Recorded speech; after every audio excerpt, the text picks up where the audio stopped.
Hello, सफाईचा आज तिसरा दिवस होता आणि सफाई करता करता मला दुपारचे 12:30 वाजले होते आणि जेवणासाठी आज खूपच लेट झाला होता.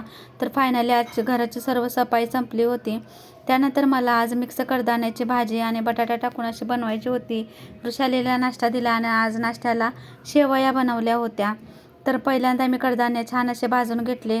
पातेल्यामध्ये तेल टाकून घेतलं, त्याच्यामध्ये तेजपत्ता टाकून घेतला, थोडंसं कांदा आणि टोमॅटो कट केला होता तोही तेलामध्ये टाकून घेतला, छान असं फ्राय करून घेतला. त्याच्यामध्ये टाकून घेतले हळद, लाल तिखट टाकून घेतलं.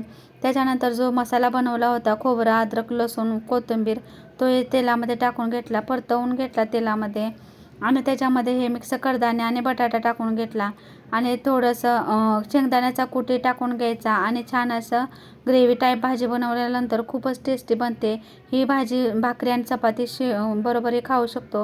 वृषालीच्या पप्पाने फ्रुट्स आणले होते, ते नीट ठेवून दिले. सायंकाळी वृषालीला कोल्ड कॉफी प्यायची होती आणि तिने आज पहिल्यांदा स्वतःसाठी बनवली. संध्याकाळी मग बाजारामध्ये गेलो आणि उद्या घटस्थापनेच्या भरपूर अशा वस्तू आल्या होत्या. तर त्यातले काही वस्तू घेतल्या आणि घरी आलो. तर घरी निघताना खूप असा पाऊस येत होता, तर छत्री काही घेऊन गेलो नव्हतो, त्यामुळे काय फायनली भिजत यावं लागलं. आणि व्हिडिओला इथे सेंड करते. तर व्हिडिओ आवडल्यास लाईक करा, शेअर करा, सबस्क्राईब करा. चला तर मग बाय.